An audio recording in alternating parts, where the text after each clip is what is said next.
goes live in 4 minutes.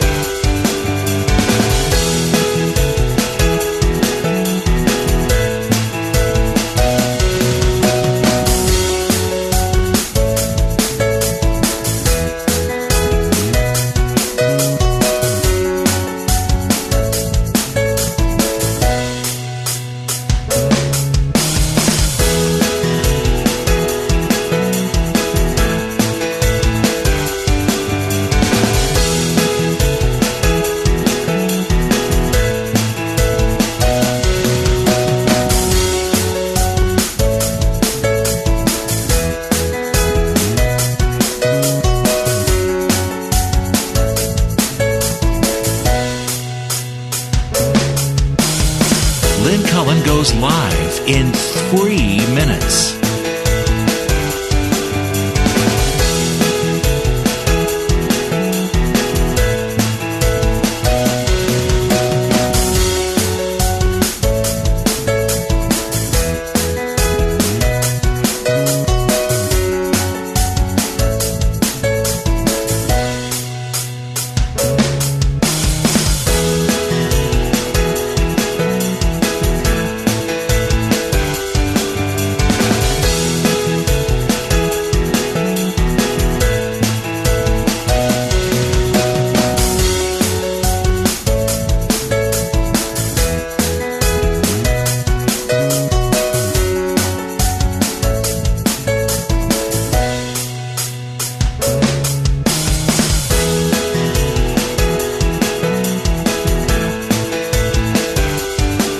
Lynn Cullen goes live in 2 minutes.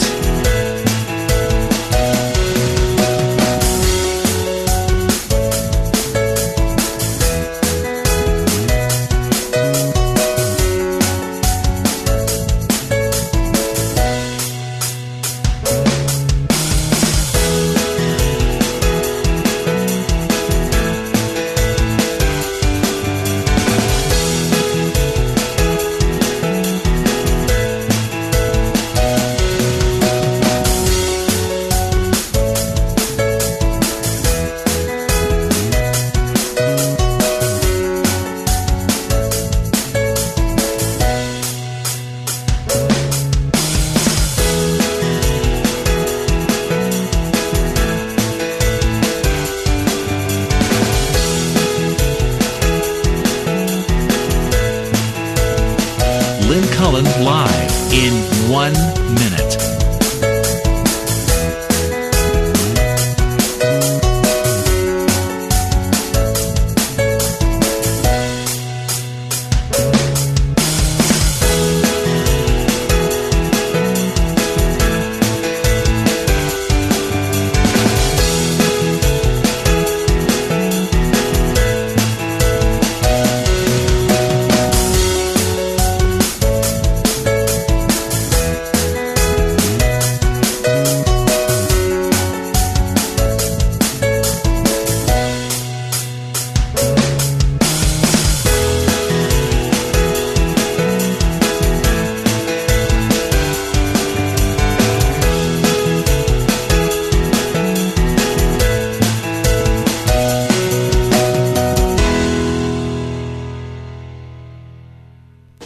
Welcome to Lynn Cullen Live at pghcitypaper.com. Email your questions and comments to Lynn at pghcitypaper.com. Ooh, here we are. And I do mean we. Look who I dragged in, literally off the street. Spitting. I was spitting on the street. Yeah, she was. She was spit. But you spit into a grate. It's very nice of you. I don't know if anybody saw me. I hope No, not. that's okay. Jesus, Do I need to talk into the mic? Oh, shut up. Well, I don't know. Okay, all right. So I got with me Sally Wiggin, who is the woman of the hour in or day or week or year in Pittsburgh. Lifetime. Lifetime. Woman of a lifetime. She's been. Go there. I knew this was going to happen. That's okay. Neither of us are particularly well. I think she sounds worse. I do. It's my voice. It makes me sound. So here we are, two old broads in broadcasting. We are old, aren't we? You're older than I am, thank God. I'm a lot older than you. No, she's 5 years. I always know that however old I am, she's 5 years older. It always stays that way, you know? It stays I'm like, that you way. look at me and you think, oh my God, 5 years. That's what I'm going to look like. Oh, jeez. So Sally Wiggin, was Sally Wiggin Day on Tuesday? Yeah. Thanks to Natalia Rudiak. It was her idea, the councilwoman. Well, that's very nice. She's neat, isn't she? She's really neat. And you know what's interesting? I met her, and one of the people I invited, they asked us to invite guests, and is a very dear friend of mine, Kristen Curlin. She's a professor at CMU in public policy and in the School of Architecture. And Natalia was one of her students, was an independent studies student at CMU. And it was just so, it was like, oh my gracious, you know, she's my student. Who knew? So I was really, really impressed. And I can't thank her. And City Council, you know, as a whole, here I go. It's okay. She's got, what? Yeah, I've got bronchitis. Isn't that special? Isn't that special? Don't make me laugh. All right, See, sorry. if she starts making me laugh, I'm gonna collapse. Well, I hope in I'm going to make you laugh spasms of because coughing. But anyway, and then City Council and, you know, Corey O'Connor, I adore him, and he's on. And then I guess they vote on it. But did you know I didn't know? What, that it was Sally Wiggin Day? Mm-mm. Because people started tweeting it. I have not, and I want to apologize. I have not been able to answer everybody on Twitter. Oh, of course I've been not. so sick. Well, no, but I'm going to, and I was in the middle of it, and then I got really sick, and I couldn't. So you were sick on your special day. Mm-hmm. You weren't feeling good. But what happened is someone tweeted in the morning, it's Sally Wiggin Day. I think it was Ryan Recker, one of our sports guys. And so I quickly said, no, it's just a proclamation. It's not Sally Wiggin Day. And then someone else did it. And then, you know, Mikey and Big Bob tweeted, it's Sally Wiggin Day. Yeah. And I said, no, it's not. And then he tweeted, did you check the press release? It was Sally Wiggin Day. I felt like an idiot. Well, where am I supposed to look? Anywhere. Am I supposed to look at you? There is a little camera right there. You see that? But if I look at the camera, then I'm sideways. Oh, where's the camera? See that little thing? Where? That thing. Follow my finger. It looks like a coat hanger. Was that the camera? Yeah. You don't have to look at the camera. We're just talking. You can look wherever you want. Okay, but anyway, so I didn't... Will you stop wasting time? She's not spending... she's not going to spend the full hour. She's always a busy lady.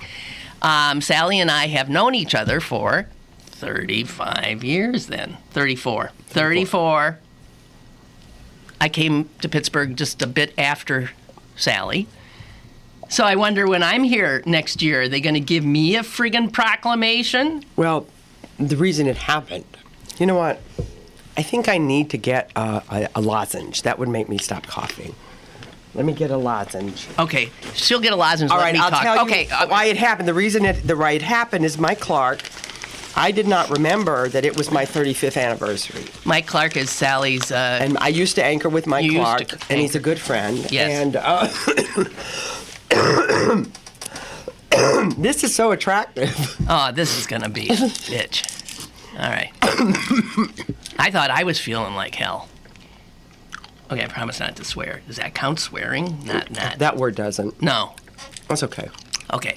Yeah, but now I can hear that thing banging into your teeth. Well, anyway, Mike Clark tweeted out Uh-huh. that it was my 35th anniversary. All right, and that did it. And it blew up. I didn't remember. Why would I remember? Why would I? You know, I never remember dates and stuff like that. People say, when did you start doing radio? I said, I don't know. How long have you been doing this podcast? I don't know. I would think you would, because you got that kind of a head. Here's what I wanted to say to you. I was thinking on the way here that I've interviewed you a number of times on my radio shows, and I'm thinking that we probably do the exact same interview every time. Do you think that's true? I was thinking, don't tell the same stories. Don't do the same stuff. Because we do. It is true. It is. I'm probably the exact same. You do the story about how I wouldn't let you go to the bathroom. I knew you were going to say that. I know. And I just think let's try to... We do the story. There's a story that we haven't talked about that's actually going to be part of a video, and it's part of, if you go online to WTA.com, and it says Gems from Sally's Archives. There is. Do you remember doing the story about me vaulting on the horse? Are you kidding? I have it. It's on there. Is it on there? A shot of it is on there, and it's going to be used again in another presentation. Sally, and you can hear you telling Terry Connell, who's going to be retiring in like a week, saying, Terry, go there. It was so funny. So Sally and I have been friends for a long time, decades. And one of the things about Sally is she leaps into something with, such fervor. And then I quit it after and then like she a quits. month. So all of a sudden she takes up golf. She buys all the equipment. She this and that. She becomes part of it's because your mother's an amazing golfer. And actually, I have to interject. Lynn Cullen has the most natural golf swing of anybody I've ever seen. Your mother always used to say it was a tragedy that you did not play professionally. She's a great golfer. I am not a great golfer. I hated it. This is how stories get started. No, it's true. I hated it. No. I watched that swing when we were out in Palm Springs, and it made me sick. I hate golf. It's boring. No, and it's not. It's boring, and it's clearly a game for people that have nothing to do because it takes so I disagree damn with that. long. It's good discipline, and that's something you lack. That is true. That is true. Your mother has it, though. I do not have discipline at all. None. That's why I'm never quite thinking that I ever grew up. I know I didn't. You didn't? No, they'll say, oh, you're crazy. And I say, no, I'm not crazy. I'm really eccentric, but I'm not crazy. I resent that. Do you think I'm crazy or eccentric? You are really eccentric, yeah. Well, I remember one fight we got into, and this was a fight. We were screaming at each other. I said something like, you said, I'm crazy. You're crazier than I am. I remember you saying that. And then I remember laughing. Ha, ha, ha, ha. What a joke. You think I'm crazier than you? I don't remember. I remember the fight. I remember two fights. Oh, God. The fact is, we're both nuts. We are. Truly. But, you know what? Part of that eccentricity or nuttiness is what has allowed us to have successful careers here in Pittsburgh, Pennsylvania. I would don't say, you think? yeah. Yeah. We would be normal in California or New York, don't you think? Oh, God. The idea of living in California makes my skin crawl. New York, I can see. At any rate, okay, so you've been in the biz for over 35 years, and it's undergone such changes. And are you a little like me, nostalgic about the way it was when we first got in? Well, of course, because that's what all old people do. Yeah, but I didn't think that I would become generationally stagnant, but that's what happened. It's just you know what? It's part of the human condition. It's what happens even with animals. The old ones want it to be the way it was, and the young ones want it to change, and that's never going to change. What do you mean, animals? Well, animals push out the weak and the old from the herd. Well, that's not wanting things or to they be. Overthrow them. Well, but I'm just saying, it's out with the old, in with the new, is what you're saying. Sort of. But I'm not saying now, because of healthcare and because of changes in genetics, we are more functional. No, we're living in a functional way, so we can continue to compete with the new, and we can actually incorporate the new. So it's a whole different world physiologically because of how we age. So it's this generational gap. It's kind of turning it upside down a little bit. I just came up with that. Isn't that good? I can tell you did, because I don't know if it'll stand up to much scrutiny. I don't know. What do you think? Don't leave Celine out of it. I have to sniff. That's so sniff. gross. It's okay. It's really gross. What was the name of that word for fear? Not fear, loathing of. It's a phobia. No, we're leaving me out of it. Remember? Loathing of sniffing? Yeah, of sounds, of certain sounds. I did a bit on it the other day, and one of the things. You're kidding. No, there is a word. What sound? I mean, I have sounds that make me crazy. Vomiting. I can't even stand to hear myself vomit. Okay. The sound of vomiting bothers me. Okay, but for a lot of people, it is sniffing. Really? No. Yeah, and that's too bad because I sniff a lot. Mouth noises of any kind. What? Mesophobia. Right, mesophobia. So, mouth noises. I don't like that, but I do it. And you know what? I'll eat. I cannot control my eating. No. And so, that's true. And I will eat while I'm in the car and on Bluetooth, and I'll just say, I can't hold this chicken fillet in my home-style chicken fillet from Wendy's in my lap while I'm talking. So I'll start eating it while I'm talking to them. And if someone does that to me, I hate it. And then I realize you do it all the time, chewing in people's ears. I do, and I've got to stop it. But see, that's part of your. Don't you think? That's not charm. Don't you think you've That's played? being crass. No. I was going to say eccentricity. Don't you think that you have played up to when you're a bit of a character? Yeah. What was character? That? That sounds like someone from New England. Yeah. When you're a character, I'm a character.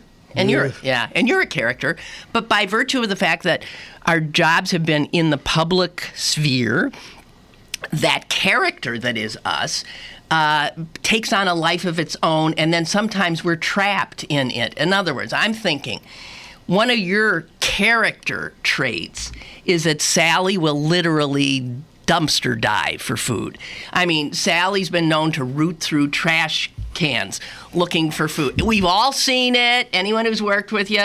I mean, it's like, is Wiggin around? If somebody brings a cake in or something, is Sally around? Because everybody tries to dispose of it somehow before she gets it. She goes hoovers everything in her path. It is hoover. That's what I call it. That's right, hoovering. Well, but I think you play it up because you know it's now part of the character. Well, don't you think? I do, and I don't, because I have to tell you something that happened really quickly. I'm looking. We're Don't stop that. We're fine. This is a new story. One of my bucket lists was to go to Westminster, and I was at Westminster. Oh, in February. Meaning the dog show. The dog show. It was so amazing, and we did a story about this amazing woman. I had a Scottish Deerhound, a couple of them at one time, and it's one of my favorite breeds. And she was an owner-handler. It's a great story. I'm not going to go into the story about how she ended up there. She's in Westmoreland County and had never shown a dog 2 years before. And this woman who was dying of pancreatic cancer, the breeder, said, I want you to take this dog, but only on the condition that you show him. You can't hire a handler. You have to show him. She had never handled a dog. But that's you got to learn how to handle it. Exactly, and she did it, and she got invited to Westminster. That's pretty cool. The dog cool. was so good. It was really cool. So anyway, I went up there, and I actually shot some stuff with my iPhone. We're allowed to, because there was no one else there, a camera, and we used it as part of the piece when I got back. So it was so much fun. But I was really tired, and it had been a long night, and... hold on. I could tell. I was about to cough. Anyway, and I got a big cup of coffee, decaf, but a big cup of coffee. And then they were getting ready to go into the ring, and with my media pass, I can go in where the handlers are and walk in there among all the dogs and the handlers. It was so cool. And so I put my cup of coffee, I dropped it in a garbage can and had the top on it. I came out and I thought, that was a full cup of coffee. That was $5. Oh, God. I did. I looked around to see if anybody was watching. And I reached in to get it, but I couldn't find the right one. So you took whatever you got? Then I thought, this is really gross. Stop this. And I backed away. Well, because I figured nobody knew who I was there, and so I could do it. And then I thought, stop this. Go just get another one and spend the $5. So when you say I play it up, well, I think it becomes sort of the character. The public character can sometimes tyrannize. But the first time our news director caught me going through the garbage can looking for a donut, I didn't know anybody was watching. And then he just announced it to everybody that it was in the garbage can. Believe me, I've seen you do it. Dawn writes, wow, is this a treat? I'm working from home today, just tuned in, saw you and Sally and shouted, yes! This is classic. I remember you used to do your Girlfriend's Day on your show years ago. It was a blast to hear you ladies dialogue. So you guys need some hot green tea and zinc lozenges. If I have any more hot green tea, but actually I've come to really love it, but I have to put some almond milk in it. What? I don't know. So I'm trying to something. You're trying to think of things to say because we can't talk about the old stories. Yeah, is there anyone who hasn't heard those old stories? I mean, I'm trying to think of the stories that I don't know. What was your favorite part about being in this bit? I didn't mean to speak past tense. In this business? Yeah, what's the favorite part of being able to do what you do? Seriously. Doing wildlife stories, which here means the zoo, and doing dog, and horse stories, or doing animal stories, and getting to do things I never thought that I'd be able to train an elephant. It's my favorite story. I mean, as a feature story, obviously the most important story that any of us ever covered was 9/11. I think that most people would agree.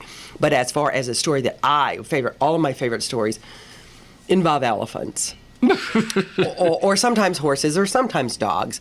But okay, let's get elephants and dogs together and come in on a story of some interest here with the Pittsburgh Zoo. Oh, I can't talk about that. Oh, God.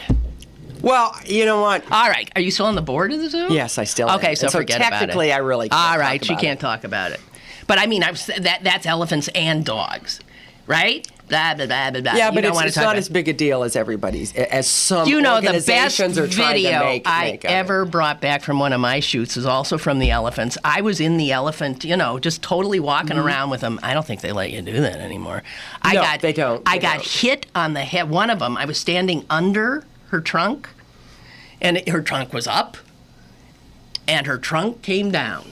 And oh my God, hit me right. That is a big thing hitting you. I saw stars. The other thing about elephants I found out spending an afternoon with them, they fart. Yeah. Constantly. Because they eat constantly. Well, I got to tell you. Well, I can't. See, I love the smell. Of farts? I think you are genetically wired to love animals the way that people like me do, because from the time I was 2, I wanted a horse. And I remember, and you can see this video of me when I'm 2 on a rocking horse, and I had the Silver from the Lone Ranger, and I took the Lone Ranger off and I had Silver. I was 2 years old, and when I go into a barn and I smell either elephant droppings or horse droppings or manure, I love the smell. I think it's part of who you are. I remember you genetic. Okay, I remember you mucking the stables at where you did your vaulting. For those of you who don't know, vaulting is a sort of like circus stuff. It's gymnastics on a horse. Gymnastics on the back of a horse. And at one of the things Sally got off on was doing that for a while. It's good for your balance. And you forgot, because I found that story and I said Karo syrup to you. What do you use Karo syrup for? Right, they put it on the back of the horse. You put it on the back of the poor horse so that when the it's on his rump. Human is using the horse as a stage, they stick to the Karo and are less likely to fall off the horse. But I remember part of your working at that stable, you had to work. So you had to muck the stable. And I remember you mucking the stalls and saying how you loved it. I remember you knee deep in shit and loving it. And I'm standing there thinking, gee whiz. It's great exercise. Weird. Probably, yeah. Yeah, it is. Better to shovel snow or dig a ditch. But I love elephants. They are amazing. They are amazing. So somebody says, Howard Stern yesterday had a guy on his show that had a year-long sexual affair with a dolphin. Yeah, so he says. Right. I've read about that guy. There's lots of people who've had affairs with dolphins. It's not unusual. It's not unusual. No. Okay. I had my little fling. Didn't last long. No. They're very sexualized as animals. As animals go. I was reading a thing about dolphins the other day. They are sexually going all the time. There's male lions are too. They'll put it anywhere. They'll do, they've been known to do it in a blowhole. That's enough. Okay. Sally is worried because when she came on, she said, you can't say this and you can't say that and you can't say this and you can't say that, because if you say this or you say that, I'm going to be in trouble. And then I'm thinking, wait a minute. You're effing Sally Wiggin. How do you get in trouble back at the station? You're Sally Wiggin. You are the station. You're the face of the station. No. Screw him. No. You're such a good girl. That has been a big difference. That is a difference. That's a difference. You're a good girl, and I'm a bad girl.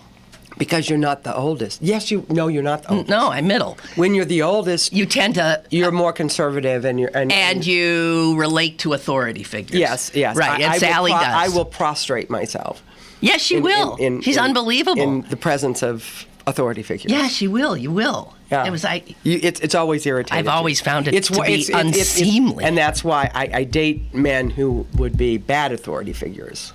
And you've always resented that. And then you resented the fact What do you mean I resent wait, let me explain. You resent the fact that I would call you and talk to you ad nauseum. Instead of getting out of the relationships, I would make my friends nuts talking about it because it would rattle around in my head, and the only way that I could is to get it out.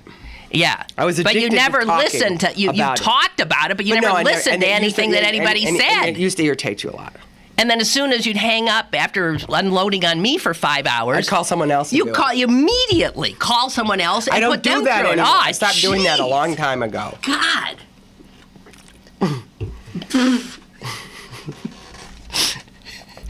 That's when I know it was awful. Oh, I mean, and I was in. Never mind. Ugh.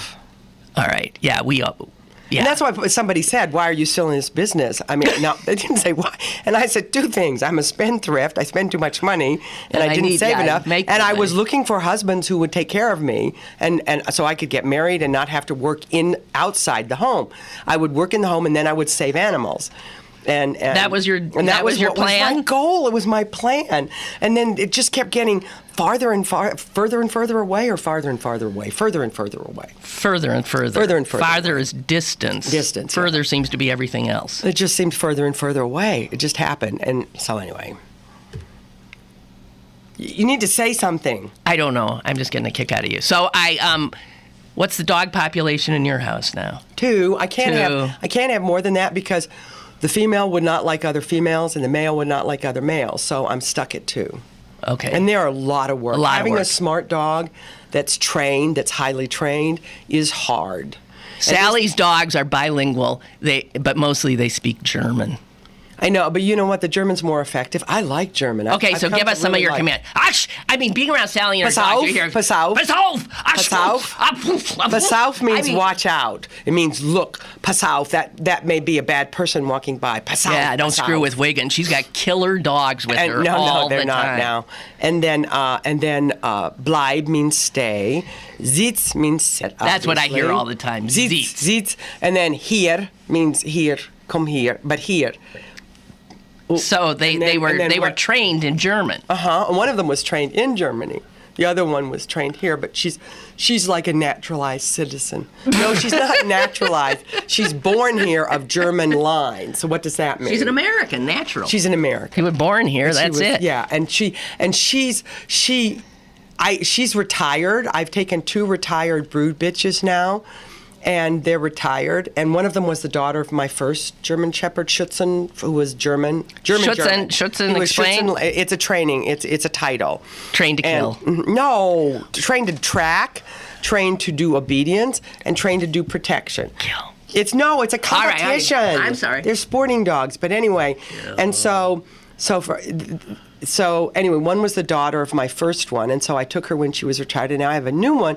But she liked to chase her tail, and then when she first came to me, that she bumped into a crate at a grooming place, and it slit her Achilles tendon. She'd only been with me for 4 days. She ends up in a cast for 12 weeks. Oh, I saw her. And then and she was so freaked out. She was new. She's like, "Where am I?" So she began to chase her tail more, and she started mangling it. So we had to cut it off.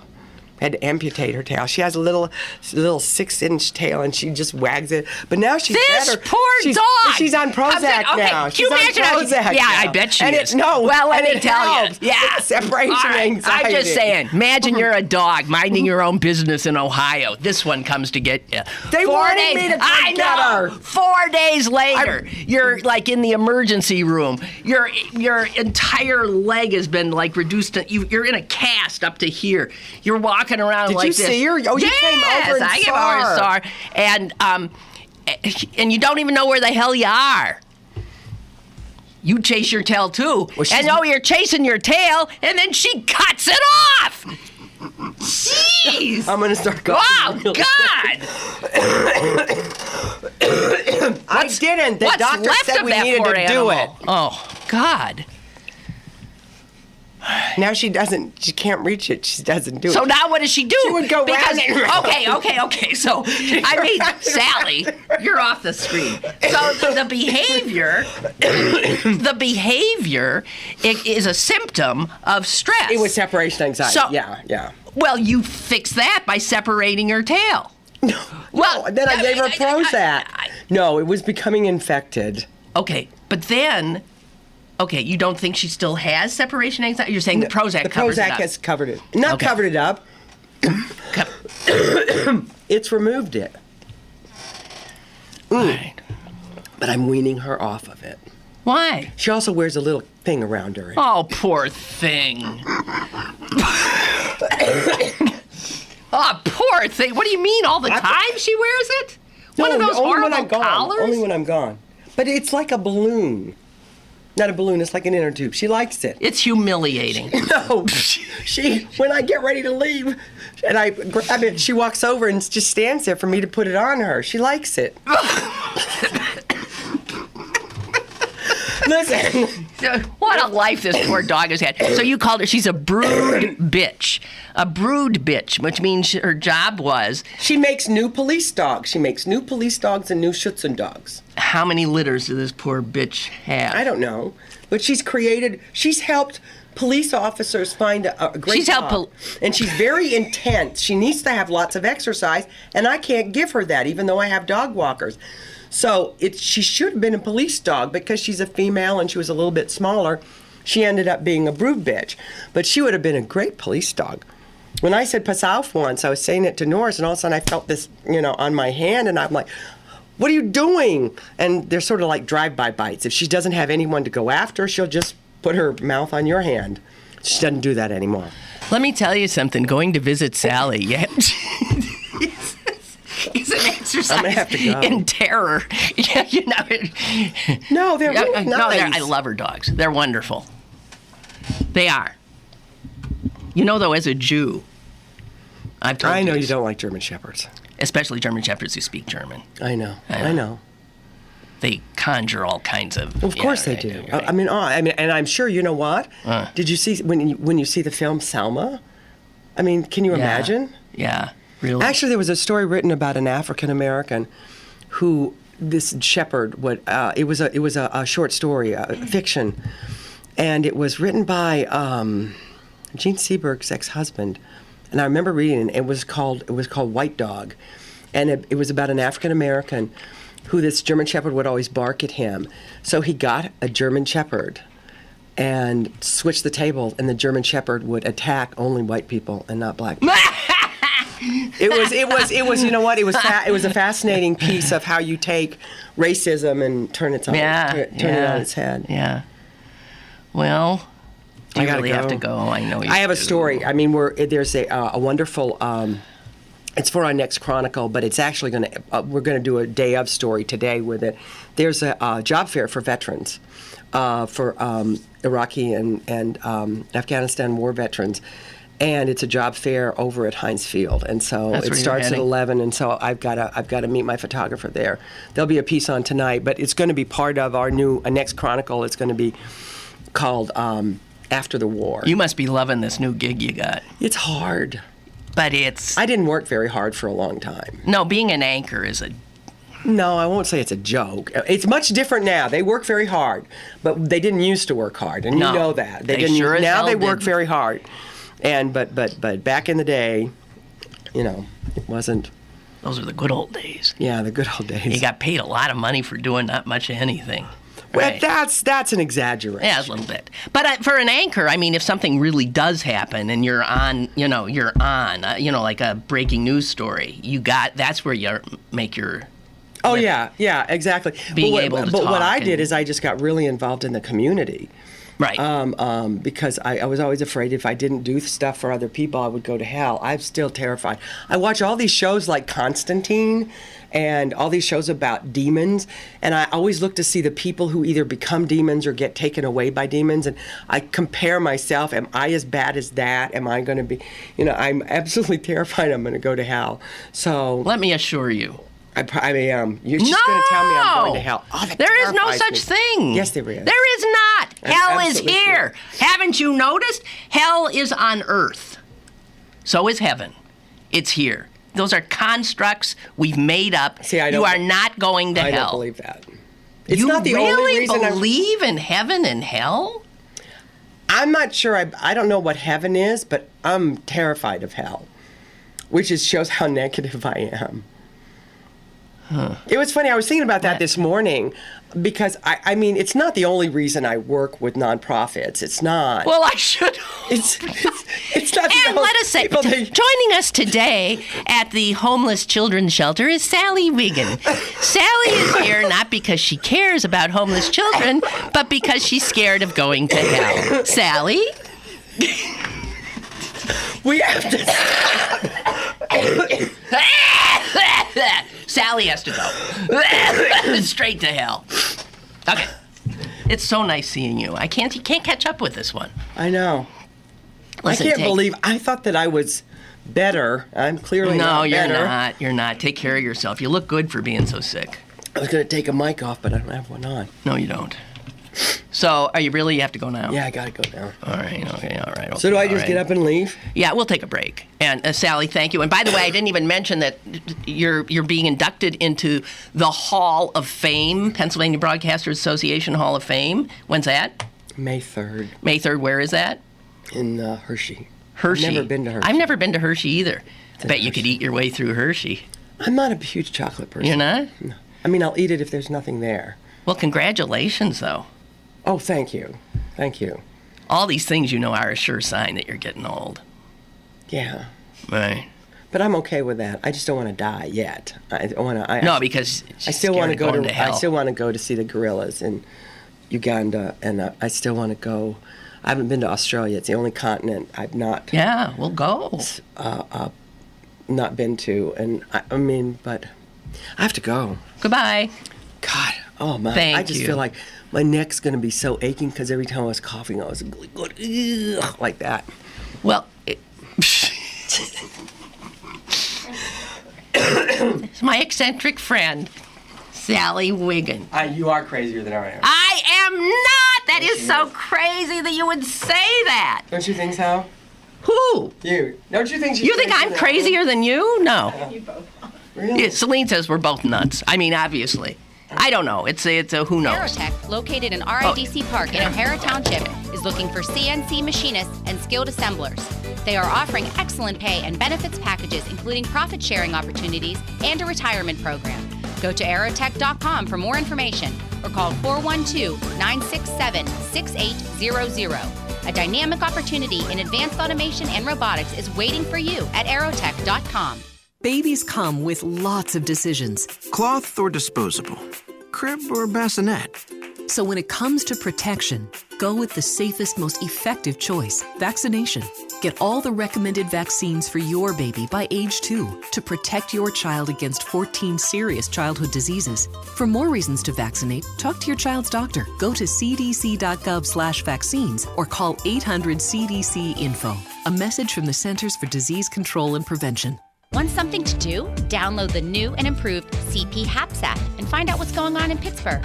It's the free and fun app that puts the most popular events at your fingertips, plus discount tickets to your favorite concerts and shows. Text events to 77948 to download now and register to win tickets to Roseanne Cash at the Byam Theater. The CP Haps app, brought to you by Pittsburgh City Paper. Download now and get going. Imagine a child dealing with cancer every day. Michael Carroll didn't have to imagine. He knew all about having to battle cancer twice in his young life. He created Lousy Louie Leukemia, Lily Lymphoma, and Terry the Terrible Tumor, also known as Michael's Meanies. They are a stress ball-like toy the kids can use to take out their frustration. To learn more and donate to help us continue with Michael's dream that every child with cancer receive a meanie, go to michaelsmeanies.com. What is that? Oh, it's my time machine. Does it work? Sure, just hit this button. Whoa, dinosaurs. Cool. Or we can go here.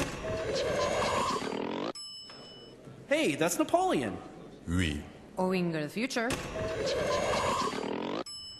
Wow, hey, you have this nice house. Do I have a nice house? No, you didn't save any money, always spent it on vacations and stuff. If only there was a way I could go back in time and correct that bad habit. Yep.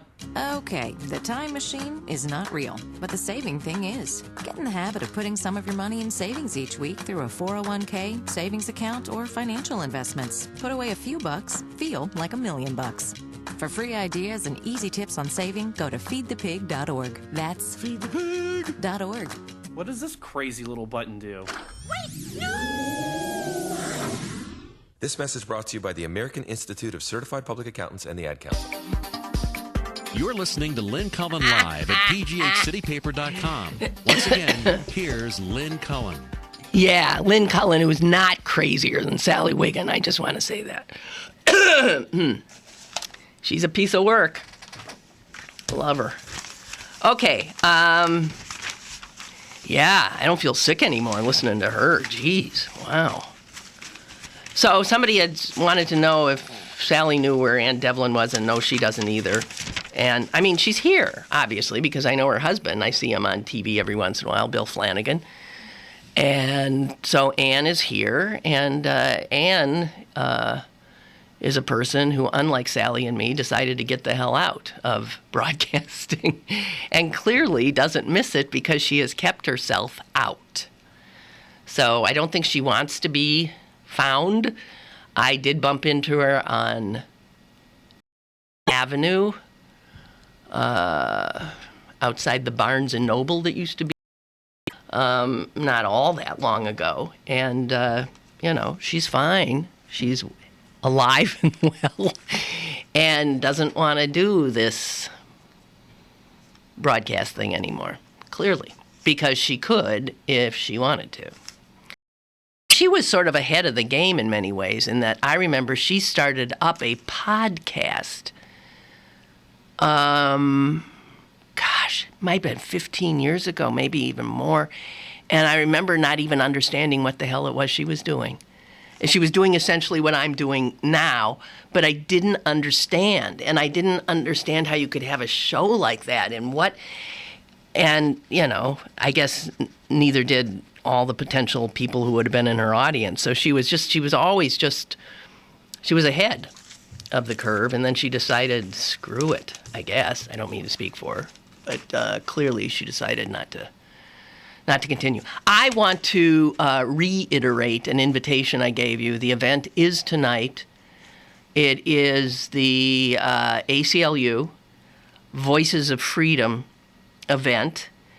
It's also the annual meeting of the Pittsburgh chapter, but I assure you it's not a meeting. It really is not a meeting. It's an event. And there's going to be so many fascinating people there.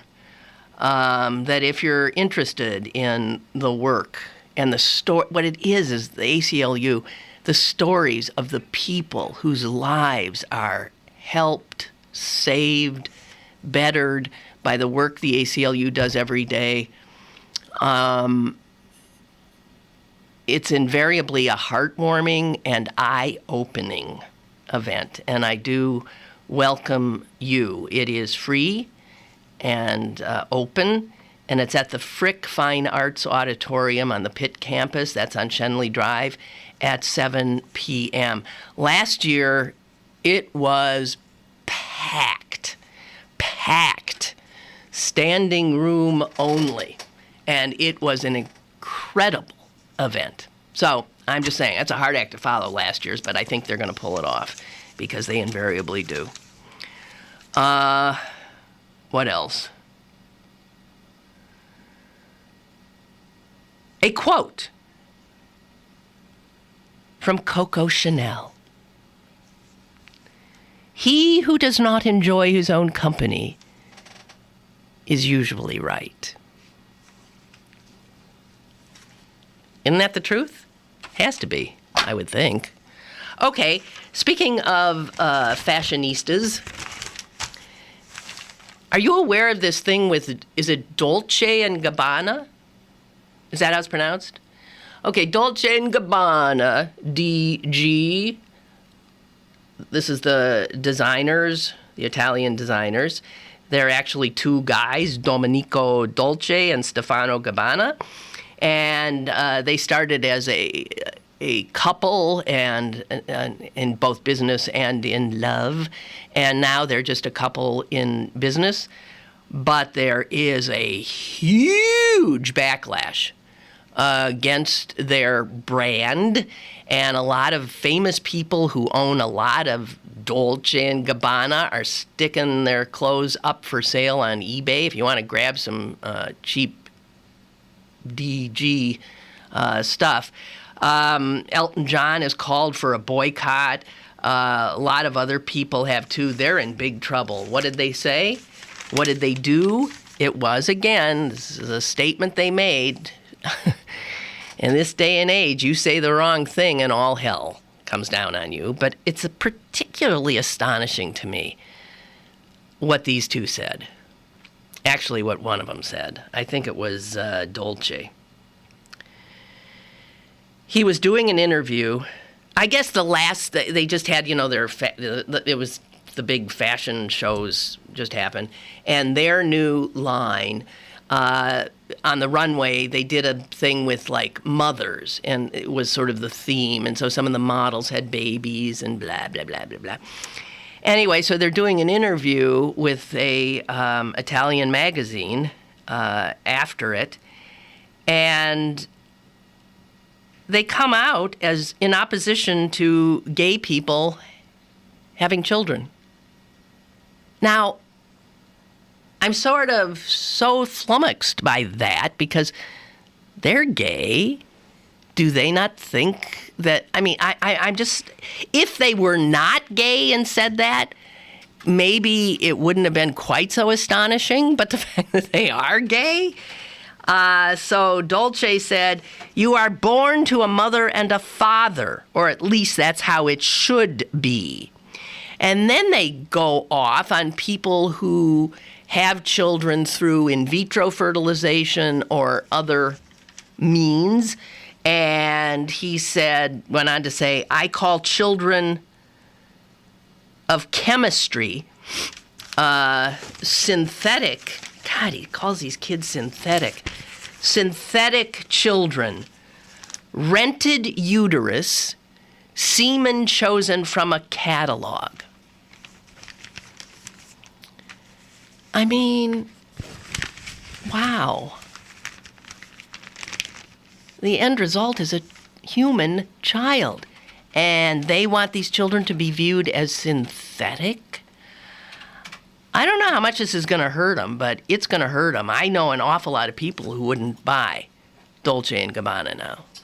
And I'd be one of them. Did you see also their recent ad that people lost their minds over? That's actually really terrible. No, Celine said they have an ad out now, too, that is...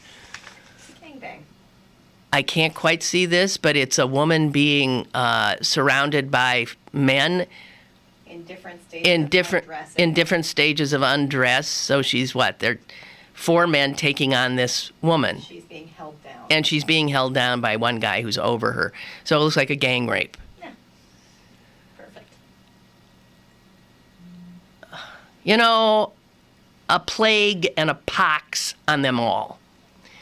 I've always been just sickened by the whole fashion industry. The whole thing makes me crazy. The subjectification of women in it, the continuing sexual degradation in their advertising. And there it is as well, and objectification. Courtney Love says she's burning all her D&G. Gabbana has called Elton John now a fascist and posted images of a Je suis Charlie style campaign titled Je suis DNG. Well, let's see how that goes. Huh? Oh, yeah. Yeah. Like your victims? Give me a break. And while I'm on the fashion front, one other little thing. The French Parliament is debating legislation that would force minimum weights for women, WEIGHT, minimum weights for women and girls who work as models. So that if you're too skinny, you cannot work. If you are used by a fashion house or a modeling agency, the modeling agency can face criminal penalties. It hasn't passed yet. The only country that does have legislation like this is Israel, but France is now thinking of it. Italy has thought of it before, and Brazil as well, I guess. As you know, there's a lot of instances of models literally starving themselves to death. And there is an effort. And then, you know, there's this... it's considered a public health issue. And do you go about women and anorexia and body image? Do you go about, trying to deal with that by this kind of a legislative effort? By forcing fashion houses to stop using these stick-thin, frighteningly skinny women as models, women who don't even have the characteristics of a woman, no breasts, no hips, nothing. And I don't think it could hurt, but my guess is that it's a lot more complicated than that, women's body images, and I don't know. According to the legislation that France is looking at, a lot of top models now would not be able to work, including Tom Brady's wife. Giselle. Giselle apparently has a BMI between 16, a body mass index between 16 and 17, and the legislation would say that models have to have a BMI of 18 minimally. So Giselle Bundchen wouldn't cut it. Naomi Campbell wouldn't cut it. God knows Kate Moss wouldn't cut it. Twiggy, it was believed, had a BMI of 15. But it's not, there's no studies that show there is a connection between fashion images of women and the scourge of young women in Western developed countries killing themselves with anorexia. Anorexia is a mental illness, but you do not find it in countries that are not rich and developed. I don't know. I don't know what any of it means. I give up. But that's all my fashion news. Okay?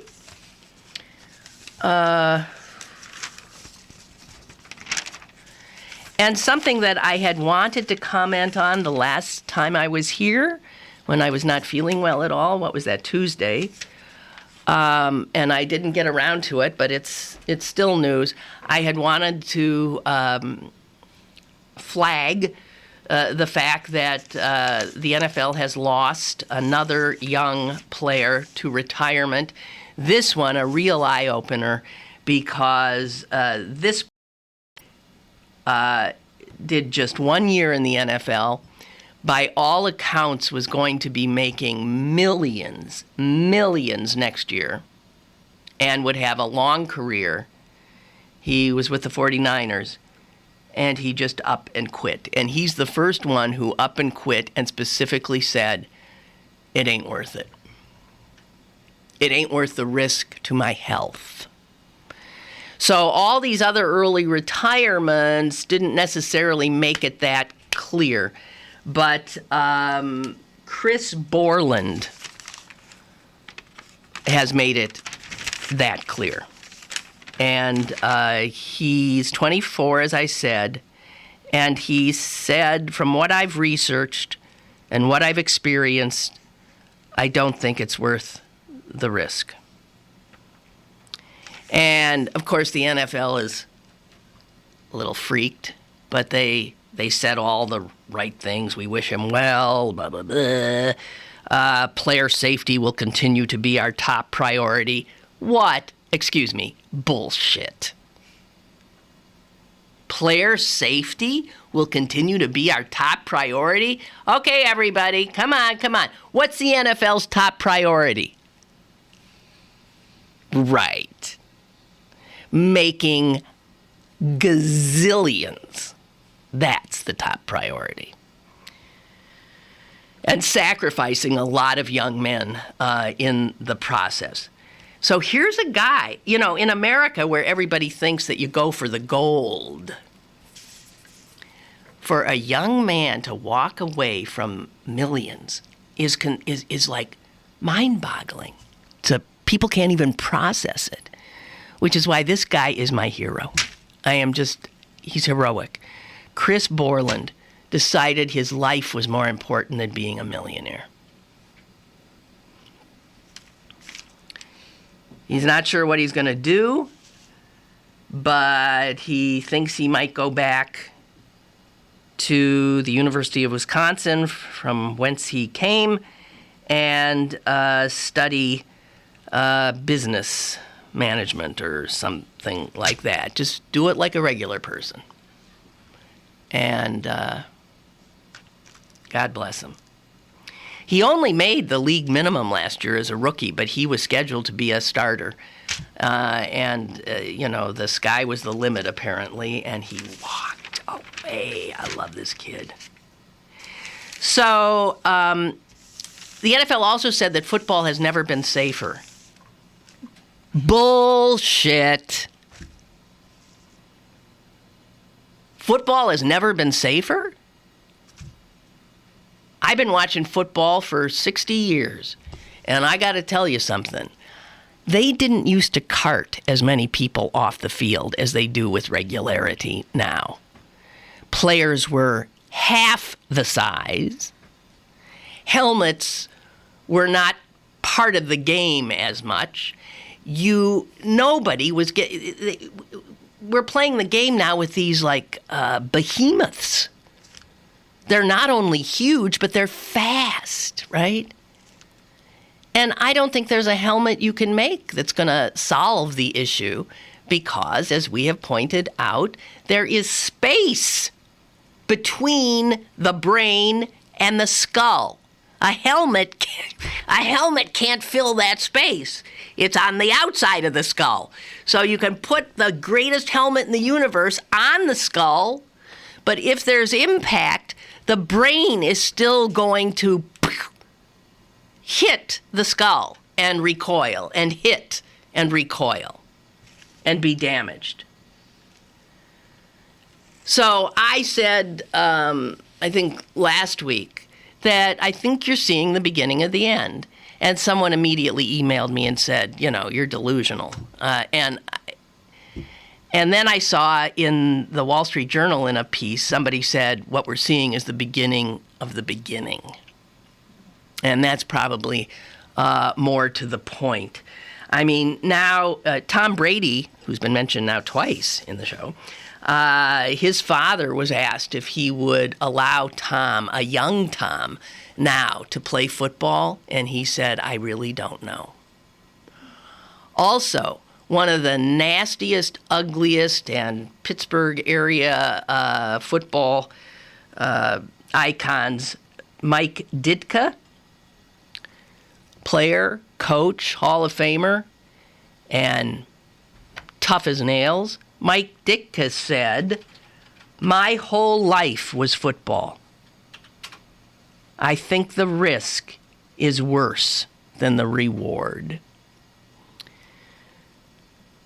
So I just think, I'm just flagging this because it's happening.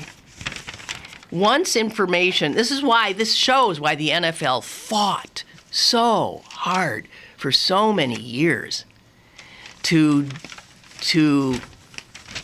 demonize and to actually slander, it seems to me, any research or researcher who dared to suggest that football was so injurious to the human body that it was, in fact, killing players. But we know now that that's true.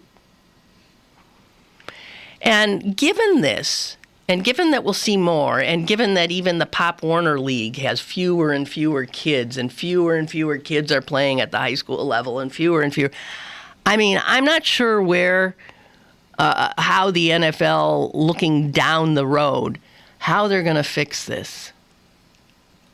I really don't, because they've ratcheted up the game's violence, even as they've put all kinds of constraints on the players so that the game now is sort of, I don't know, it's about some fancy pants quarterback trying to pass to a speedy receiver. And all the mayhem on the line is, not necessarily attention being paid. I don't know. When that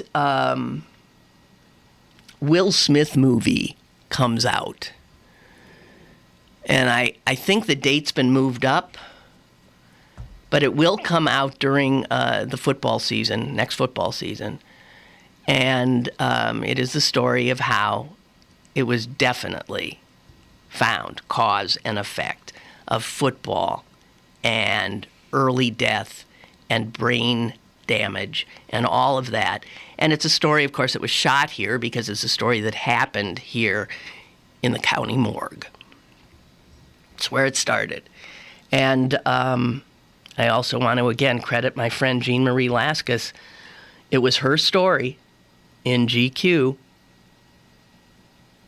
that blew this thing wide open. So she's a hero, a true hero. All right, that's happening. And as I said, I'm not, people, I love football on some level. I really do. But now I'm having, as you know, it's hard for me to enjoy it. I can watch a game until the first player is lying on the field and other players are praying around him and the cart comes out, and then I think, what are you doing?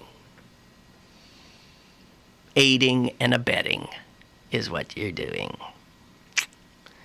So, tomorrow we got to talk about this Starbucks thing and how silly it is, stupid it is, well-intended it is. Think about it and interact with me on it tomorrow, because it's sure getting pilloried in the outside social media world. And we end on a quote, Carl Sandburg. A tree is best measured when down. And so it is with people.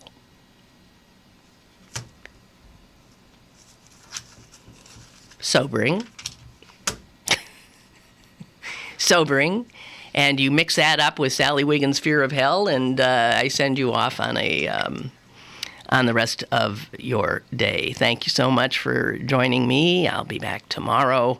Have a great day.